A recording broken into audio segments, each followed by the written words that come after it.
All right, everybody, welcome out to the End of Chaser Beer and Booze Show. It is Wednesday, May the 8th, 2024. Jersey Johnny coming at you with me, as always, is none other than Mr. Beer Samurai. Sounds amazingly similar to a Lager Room show, doesn't it? It does. We got to work on that opening. Yeah. Beer and booze. It sounds so. I don't know. Bowery. Bowery. I'm not mad at that. Not necessarily. Bowery is a little different than it was when we were kids. This is very true. We are bums. So we are bums. And I did watch the Bowery Boys. They were on every Sunday after Abbott and Costello. Mm-hmm. If you remember, right? Channel 11 watched Abbott and Costello. What came on next? Bowery Boys. No, I didn't watch that. You didn't? Yeah. There you go. Well, either way, we are here tonight. We are Tomless this evening. We are Tomless. We are Tomless this evening. We are less one Tom. We are less one Tom. He might be commenting in. We will see. We shall see. We shall see. He got called into work at the brewery. And the brewery, he's been doing apparently some amazing work with cocktails. There's some mixology there. He has. In fact, he did send us his current concoction of the day, if you will. I will put up a picture of it right here, and he's using white rum, orange liqueur, cherry bitters, and I believe he says he made his very own house-made strawberry simple syrup. Yeah. Using raw sugar, he used. Yeah, so looks amazing. I'm gonna have to. I mean, just looking at it, I'm like, Yeah, that looks yummy. It looks like it would definitely quench my thirst, and I'd have to have a second, not too far after drinking that one. Yeah, cherry, orange, and strawberry. Interesting. Cherry, orange, strawberry in the rum, which, as you know, is obviously sweet to begin with. Because what is rum made from? It is made from sugarcane, but it's usually not all that sweet, especially the white stuff. Well, it leans to sweet. It leans to sweet for spirit. Right. For spirit. So very good. Absolutely. All right. Well, there you go. Well, that's where Tom is. Speaking of spirits, let's pour ours so we can get to it. Why don't we tell everybody what we're doing tonight? Tonight we decided no cocktails, no concoctions, other than showing you Tom's. Yes. We are just going to drink a straight spirit, straight, neat, or rocks. I'm going rocks. I'm going. Yeah, you know me. I go neat. You go neat. Straight out of the bottle.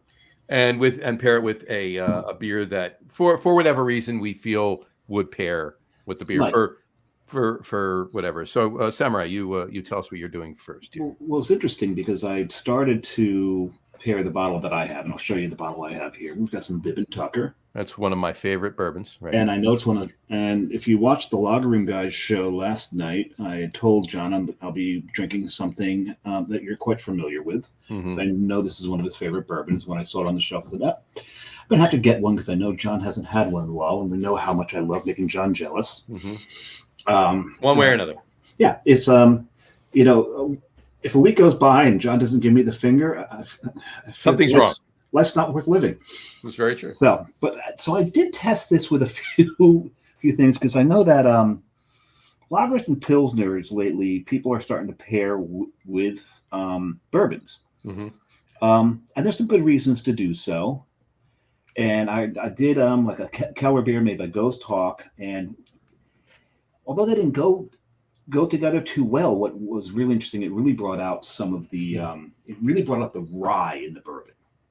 Okay. You could really taste the rye. So I found that interesting, but not interesting enough to do on the show. So even though I did these tests, as I did Bavarian Pils with it, I did that Von Trapp Bavarian Pils with it. Yep, I did. That was like kind of milquetoast when it came to the effects. There was just nothing to it. It was like, okay, so this is I've got a beer, I've got a bourbon. There was just nothing really going on there. So I decided to go a little bold. People like to do IPAs with bourbons, and I get that. The spice, the spice of the hops, if it's a spicy hop or whatever flavor you're getting from the hops, with whatever flavors are in the bourbon, they can work together. Correct. I decided to go one step further than that because some people like to put dark beers with bourbons, like a stout with a bourbon. I don't Haven't really done it, so I don't know. But I'm not doing a stout. I'm not doing an IPA per se. I'm doing Carton's Epitome Imperial Black Ale with this, which would have roasty notes, i.e., a stout, and bitter notes, i.e., an IPA. Therefore, bitter notes. Did you look at the IBUs on this? Oh yeah, 100 IBUs. Bitter notes. Well, that's a whole orchestra. I didn't say how many notes there were. That's a sympathy. Have sympathy on me later. No sympathy on you later. The symphony of bitterness. Symphony for the devil. No, that doesn't work. So it's going to be interesting to see how these pair. Now, I've gone through the whole spiel of what I've done, my thought process behind it, and then we're going to turn it over to John because I do want both. I want the bourbon to breathe a little bit, and I want the epitome to warm a little bit. Fair enough. So I'm going to sit here while John talks with the, you see so many beer nerds in breweries or bars holding a beer like this. Exactly. Because it's a dark beer that was just poured too cold. Exactly. Well, I kept this can at the temperature it's supposed to be kept at, but not the temperature it's supposed to be drank at. So. Right. Yeah, you need to keep it and drink it 2 different temperatures. So. Yep. So tonight I literally just cracked into a new bottle.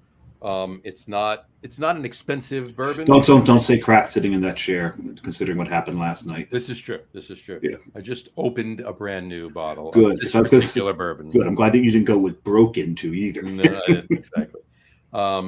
It's not expensive bourbon by any means. It's one of my favorites. I pick it up as more often than other bourbons that are obviously higher higher price, whatever. But Buffalo Trace.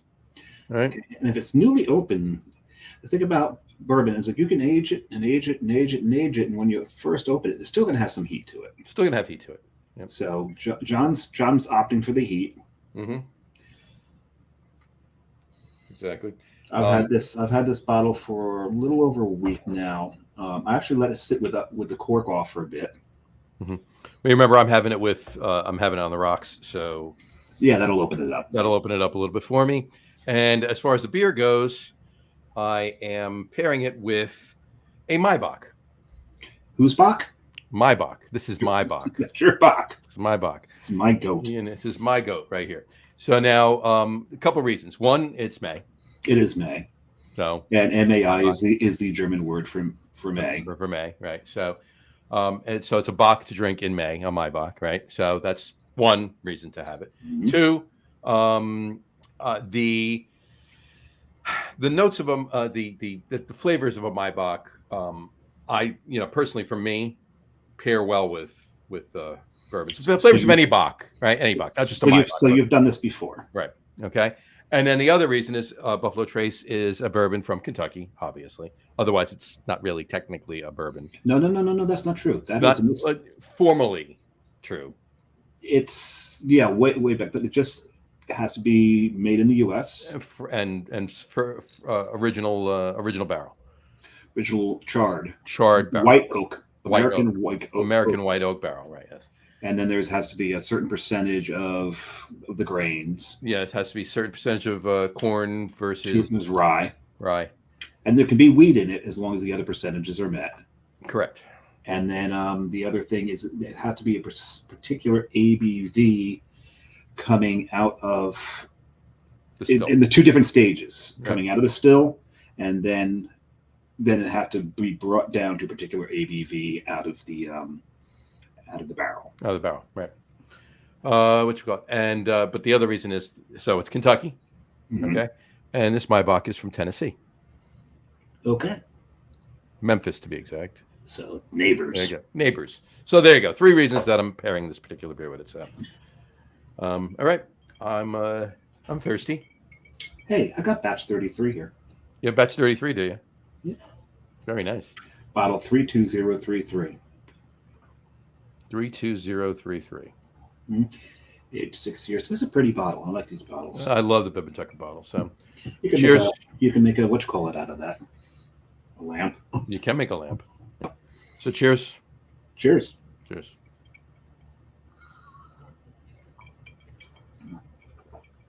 Oh, that's nice. Perfect timing too.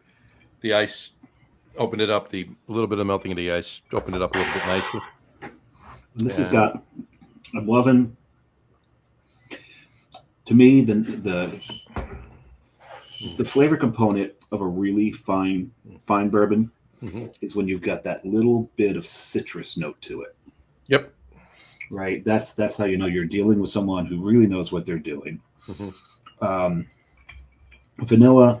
If there's not vanilla in your bourbon, then something went wrong. They overcharred the barrel. Yeah. Because they didn't pull any of the vanilla out of the oak. You need to get some nice vanilla out of that oak. And you want to get oak out of the oak too, yeah, right? You want to get oak out of it. So you got the wood in there. This has got, and it does have, I think the strongest component in the nose is the tobacco. And I imagine the tobacco flavor is probably a combination of the rye and the char working together. Yeah, it could be. Yeah, there's a little. I've always gotten tobacco, a little bit of leather, some very, very, very subtle caramel, nice vanilla. The caramel's very subtle. The vanilla's nice, and just that tinge of citrus. Yep. Yeah, I love that bourbon. Now you've forced my hand when I'm passing the store that you got it in. Won't say which. In the next day or two, I will be stopping in and picking up a bottle of that. Now, hopefully, the one by you. Well, it should be the same. Should be. But yeah, the one closest to me had range of 3 of them. Right, I forget what the toasted barrel one. Yeah, there's the regular, the toasted barrel, and the and then there's the one that's it's a 12-year. 12-year. It's the 12-year. 12-year. Yeah. And this is the 6-year. The 6-year was only $47. Only, which for a bourbon of this quality is a damn good price considering what you're seeing some bourbons go for. 100%. Yeah, the flavors and everything else that you're getting out of that bourbon, $47 is a steal for that bottle. Yeah, and it's like $70 for the charred barrel, but it's like $120 for the 12. Yeah, that's up there. Yeah. So yeah, for $120, I'm going to find me a Blanton's. Yeah, because that's which you really should be paying $60 or $70. Yes, exactly. Yeah. But if I'm going to spend $120, that's where I'm going. But it just became so damn popular that supply and demand. That's what it is. That's really what it is, and it sucks, but hey. Is what it is. It is what it is. That's what it is. So I think it'll be a very long time before this place is graced by a bottle of Blanton's again. There you go. It definitely won't have a Pappy 23 in it. No. If I ever have a Pappy 23 in my hands, either someone with a lot of money really like me, or I won the lottery. Yeah, I'm not buying a bottle of Pappy 23 myself. So, yeah, exactly. You know what? Even if I won the lottery, I don't think the first thing I'm going to do is run out and buy a bottle of Pappy 23. So, I may eventually. So, yeah, that is a contingency. No, the first thing I might do might be the Corvette. I like the Corvettes. Fair enough. Yeah, first car I'd get would be I definitely have to get my bucket list car. Which the only way I'm getting it is to win the lottery. So, and what is your bucket list car? It would be a Bentley. A Bentley, really? Yeah. With or without the chauffeur? No, without. I want to drive it myself. Yeah, the sports model. No, I don't need the stuffy. Oh, okay. Yeah. So you're with the sports model. You don't want. Yeah. I thought you were talking like the one with like the suicide. No. But that's I'm not. Cool. I'm not. They're very cool. No, I'm talking like a the more affordable Bentley. That's what it has that. Well, like most of my bucket list cars, have in their model year have a 19 in front of them. Oh well. And more often it's either a 6 or a 7. Yeah, it's the third number. The 67 Camaro SS. Even the 68 Camaro SS. Those things are things of beauty. Like you're talking about the car in Better Off Dead. Oh yeah. And the thing is, I love that car before that movie came out. So it has nothing to do with that movie. And when that movie came out and I saw that car, I'm like, oh, you've got everybody, all the other guys are drooling over the French foreign exchange student, and I'm drooling over. You're drooling over the car. Yeah, exactly. Yeah. But then the other thing is, and I think it's a 1960 70 or 71, 72 in that range. Lamborghini Cheetah. Fair enough. You ever see one of those? Yeah. Okay, these things. Okay, so this is an SUV per se. This is they were picture a Humvee that was built to go 120 miles per hour on sand. Yeah. And they have. You need to do that when you're on sand. Well, yeah, because the thing is, what they made them for was to guard for the Saudis to guard their oil fields. Mm-hmm. So they also had halo roofs and a plate, and they made it so that you could easily mount a machine gun into the bed, pop out of the halo roof, and shoot whatever's ever around. So yeah, these things were. This is one of the. There's a lot of big badass pickup trucks and SUVs that were out there, but the Lamborghini Cheetah is like, well, it's the Lamborghini of these things. Of course, literally. Of course.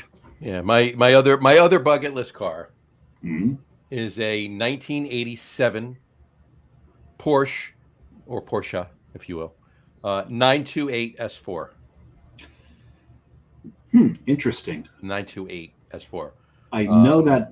I know my friend Bill had a 928 in Burgundy, and he had it in Burgundy. Mm-hmm. This is the one with the long nose, and when the headlights went down, they kind of laid flat. Laid flat, yeah.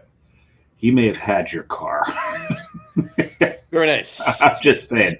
Very nice. And I do remember loading a very drunk Vin into the. We popped the hatch on the thing and loaded him in head first. Lovely. Went to a diner, dragged him out of it feet first. He ordered a vanilla milkshake and a piece and some rye toast. He took one bite of the rye toast, slurped the milkshake, and then his head hit the table. The two cops at the counter turned around, went, "Is he all right?" Picked him up by his hair. "You okay?" "Uh-huh. Yeah, he's fine." He's not driving, is he? Not at the moment, he's not. Yeah, right now. Gotta love it. On that note, yeah, those are my two bucket list cars. My third one is, I'll just tell you, it's actually a nod from my father. It's his bucket list car, and that's a 1958 Chevy Impala convertible. That's not a bad car at all.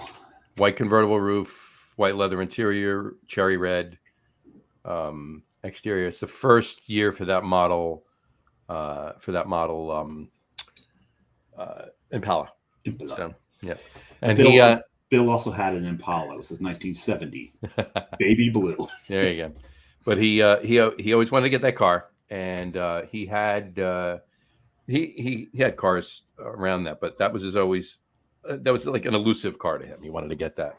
And I remember once back in probably, I'm going to say it was probably like 82, 83, 84, somewhere in there.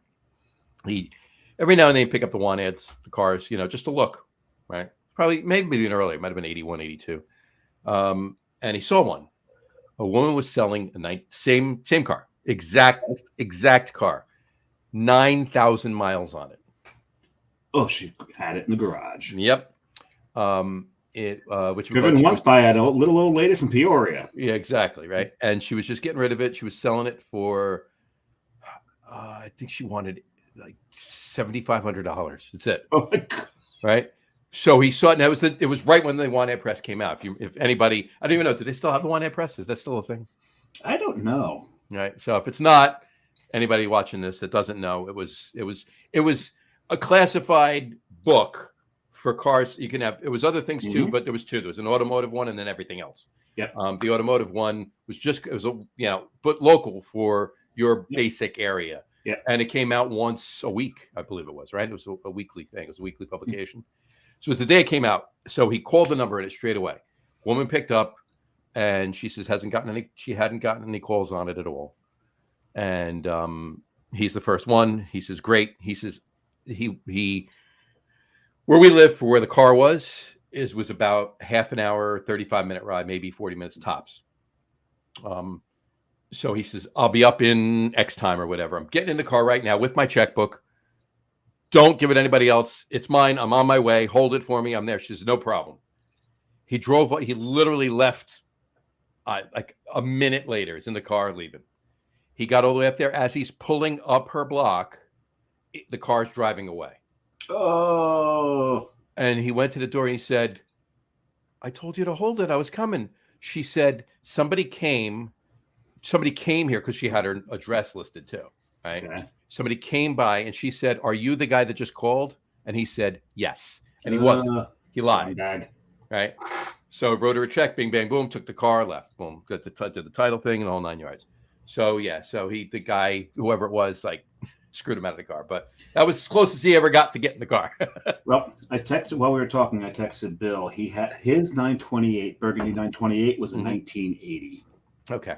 So it was not an S4 because he said the S4s didn't come out till 84. Yeah, it was. They came out in 84.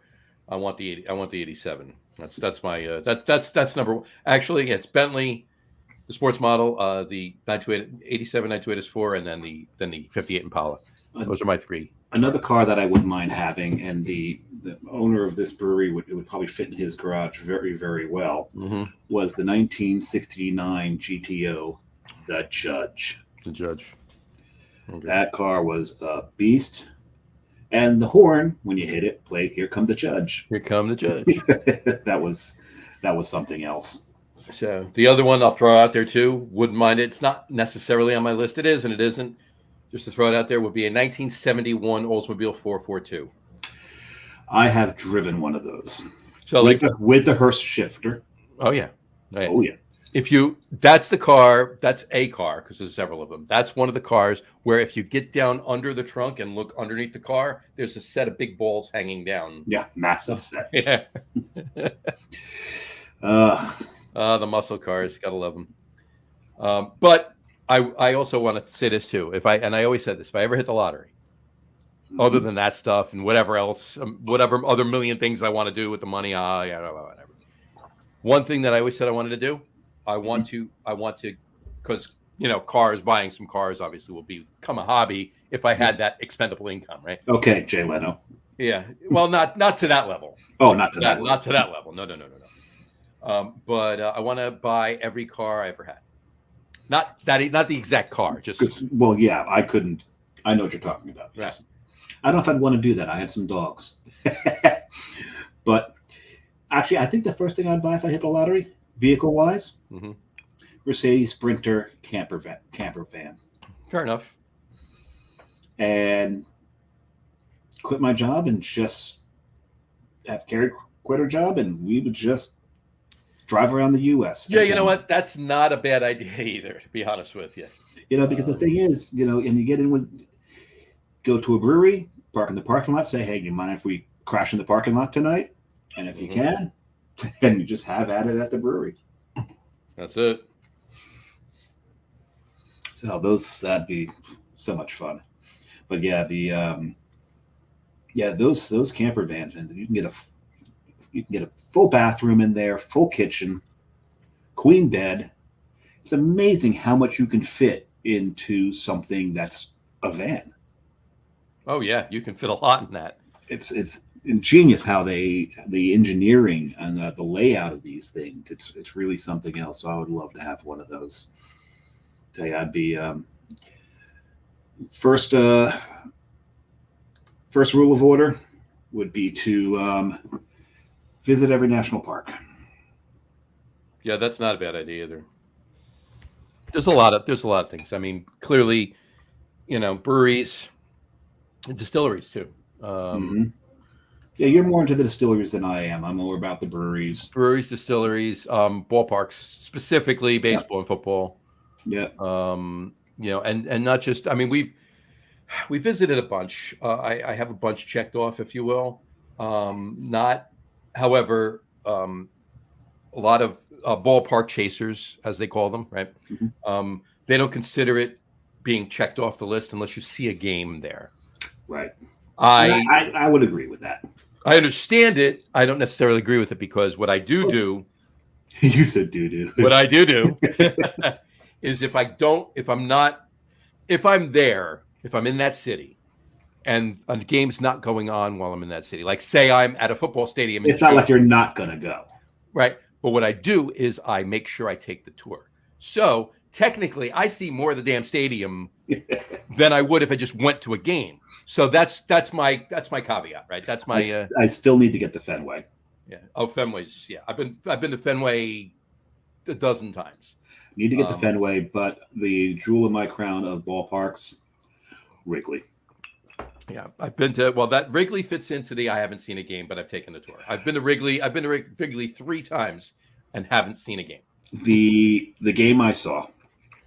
They just weren't when I was in Chicago. The Cubs were out of town. So went to Chicago, and my friend said, "Hey, I mean, we don't have to go if you don't want to, but I took it upon myself to buy Cubs tickets." Mm-hmm. I said, "How dare you? How dare you read my hopes, desires, and dreams?" And we went. I don't remember. I can't remember who the hell they played. It doesn't matter. It was just really cool because it's a bleacher stadium. Oh yeah. You know, you come in through the bottom of the bleachers, and as you reach the top of the stairs to come into the bleachers, mm-hmm. and you look, and there are the buildings and the roofs and in the outfield, and there's the ivy wall, and it's like it's real. Yep. But when I was there, 7th inning stretch, Harry Carey leading outside the booth, singing "Take Me Out to the Ball Game," and you know, God bless his soul. He was drunk as a skunk. You know, someone had him by the back of his pants, so he didn't fall out of the window. 100%, yeah. But man, that was an experience. Yeah, it was an experience. I can. I'll finally make it to see a Pirates game, and the Mets are playing there. And the Mets, you're going to see a Mets Pirates game. Yeah, and you're going to see them 2 days later, aren't you? Yep, 3 days. You're going Friday, right? 3 days later, Monday. 3 days. Is it a 4-game stand? It's a 4-game stand. Yeah. Okay. Yeah. Because we're both seeing the Mets there this year. Yeah. But the PNC is one, like, my favorite. I have to separate it by like nostalgia and so forth and current modern day, right? Right. So my number one ballpark for nostalgia, for history, if you will, is Fenway. And Wrigley's a close second, but Fenway's my number one. But excuse me, something in my mouth there. Anyway, but for current modern day stadiums, Citi Field, and I'm not just being a homer. Oh, Citi is just an amazing. Citi Field is an amazing ballpark. They did it right when they built that stadium. Yep. And I don't normally give the Wilpons credit for anything, but this one, but that was done right. And I'll say there that they hired a designer. I'm sure Jeff and Fred didn't sit down and design the ballpark themselves. And the thing about that, just go buy the cheapest seat possible. Go visit it, say hi, but spend the rest of it walking around the ballpark because see everything. It doesn't matter where you are in the ballpark unless you're in the bathrooms mm-hmm. or in the food court all the way at the top. Mm-hmm. Even so, if you're in the food court, there's monitors. Mm-hmm. But no matter where you are, you can see the game. Yeah, and if you're in the bathrooms, you can't see the game, but you can hear the game because they broadcast the radio feed in the bathrooms. Yeah, the WFAN feed, isn't it? It's CBS. They're on 880. Okay, they're on 880. They used to be on the fan. The Yankees are on the fan now. That's right. That's right. But in any event, my second favorite modern day ballpark is where you're going in July. It's PNC Park. I love that ballpark. I've seen several games there. It's an amazing. And I got to figure out if there's anybody listening from Pittsburgh. I need to figure out where to go to see fireworks. So I'll be there on July 4th. The ballpark. The ballpark. Yeah, Wonderland. And you're gonna see them because it's a Friday night game. You're going. Yeah. After the game, you're gonna see fireworks that night too. So maybe we can see them the 4th and the 5th. Yeah, yeah. So, well, I think my beer's warmed up enough until we can get back to talking about beer and booze. Fair enough.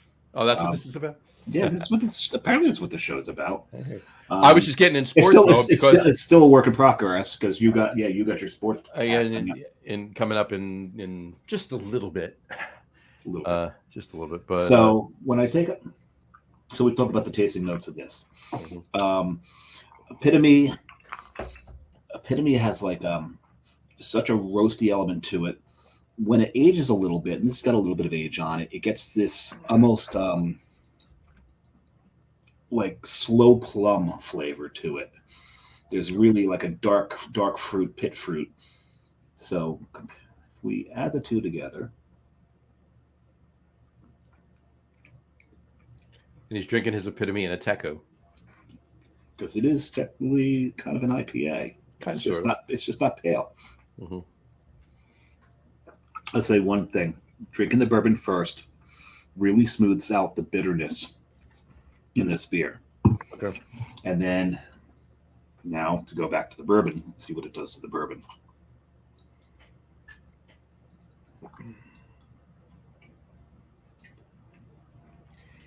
Kind of not a damn thing. Kind of not a damn thing. I'm still getting every single note that I got out of it prior.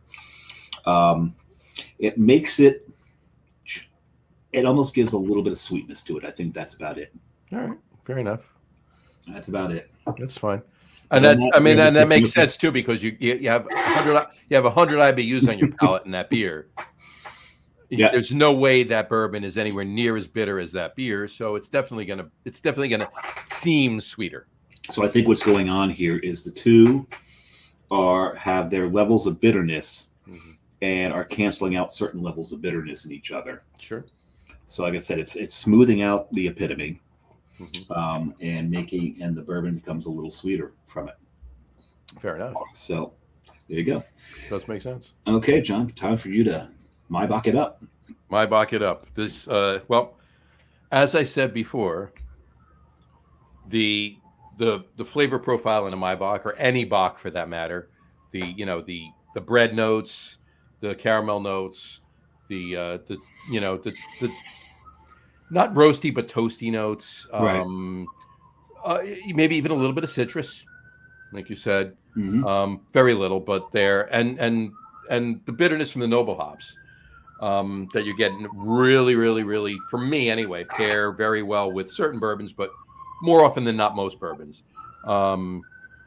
So for me, I was drinking, I had Buffalo Trace bourbon in this glass and a Maibach in this glass, and I was drinking the beer version of this here and the bourbon version of this here. You know what I'm saying? So all of those flavors did. So all complementary flavors. All complementary flavors, exactly. And and it's really nice. It's drinking the beer's drinking very good. Obviously, well, it is May and it's a Maibach. Should be. Yeah.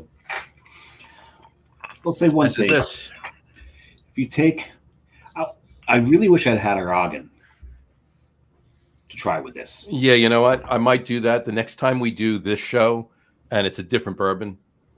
This not this show, but this particular thing where we just have a one bourbon open up, right, and drink it, pair it with one beer. I might do it with a Ragen beer, because I'm imagining.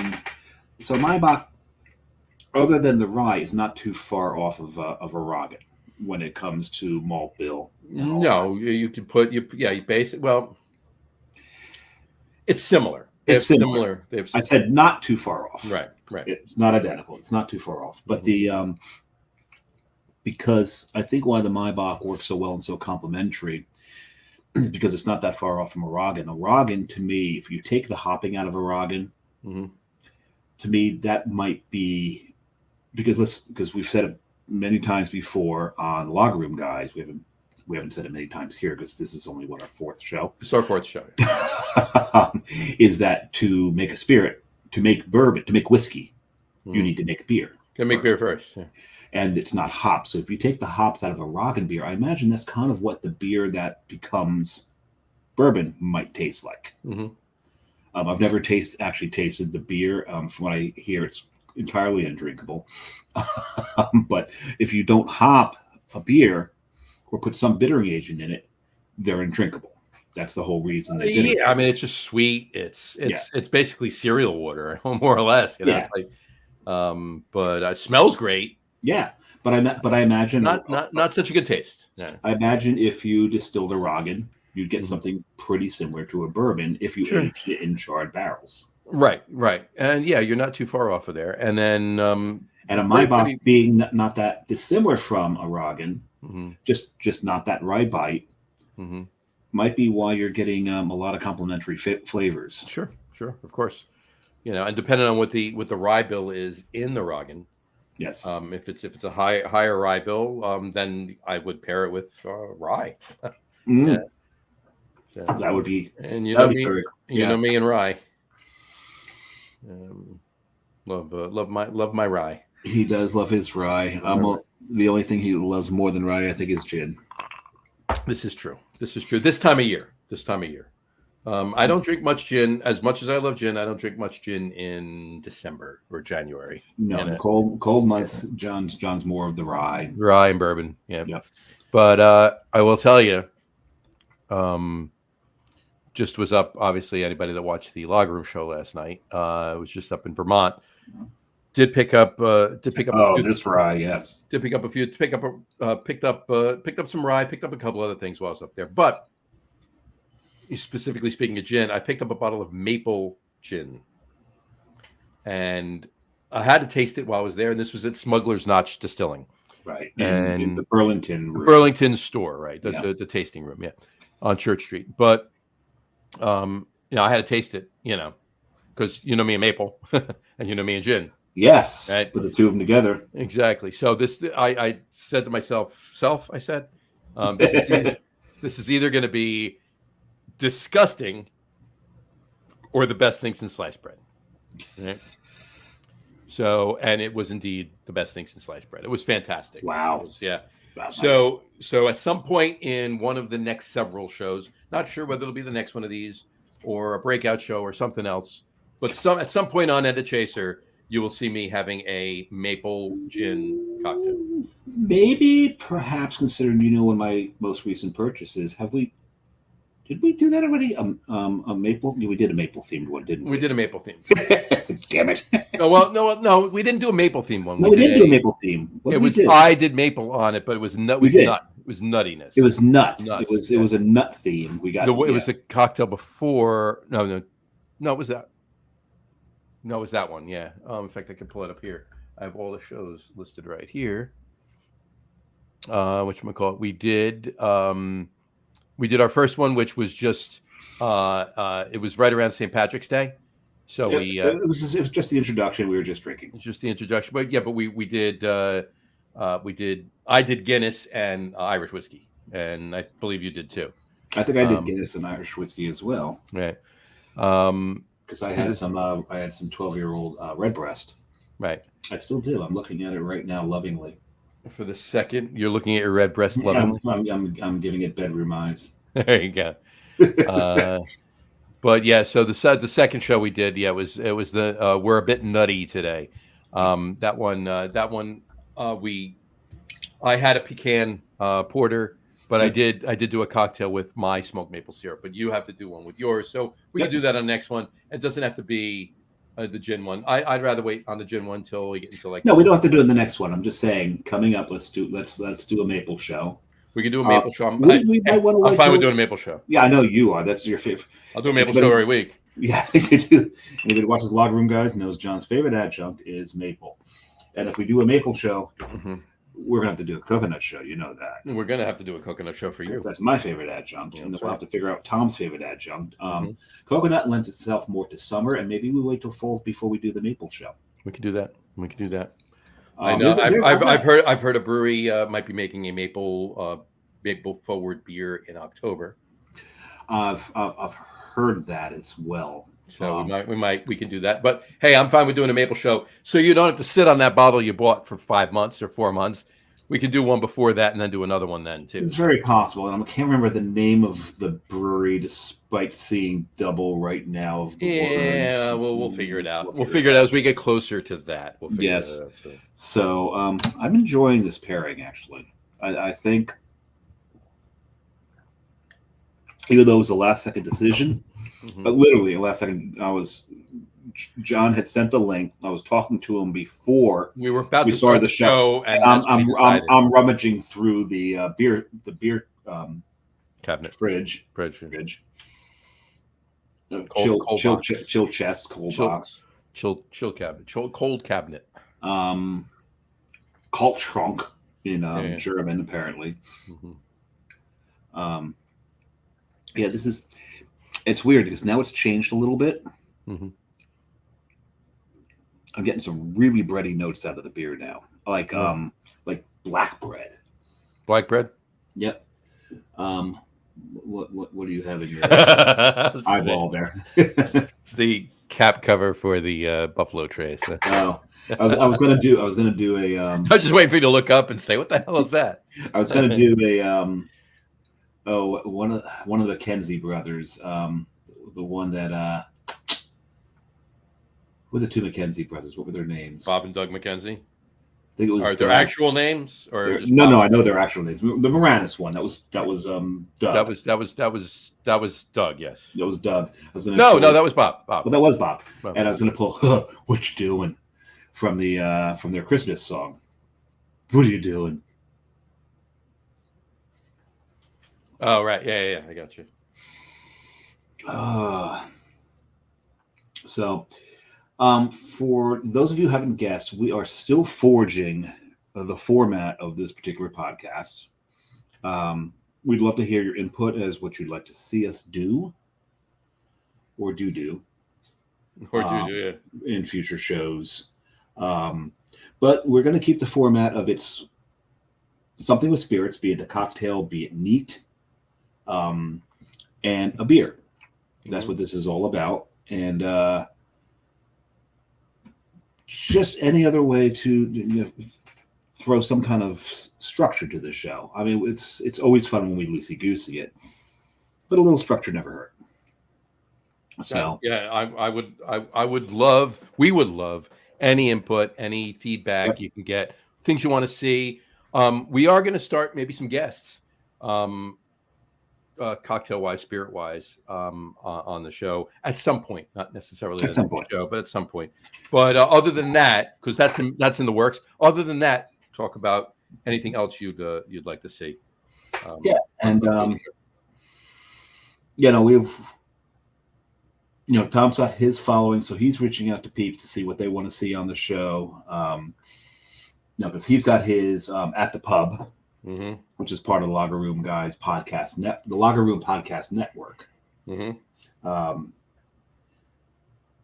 So we want to make this thing its own thing. We're open as to where we take this. And ideas for shows. Absolutely, 100%. I mean, some of the things are obvious that some shows where maybe we showcase bourbon, some shows we showcase vodka, gin, whatever you want to consider a spirit. Do that, and then we'll get into more and more cocktails too, especially with some of Tom's concoctions. Oh yeah, and some other things that Dave has done and I've done. But and maybe we'll even dissect it. There's a couple of people on because John and I are kind of a sort of a mixologist ourselves. We like to think so. we dabble.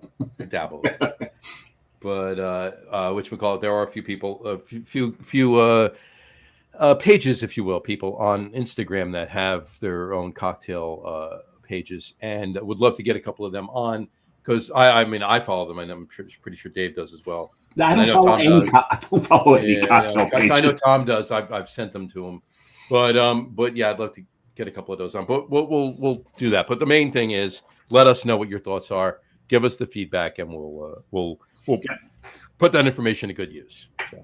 Yep, and it's funny because I look at my bar over there again, lovingly.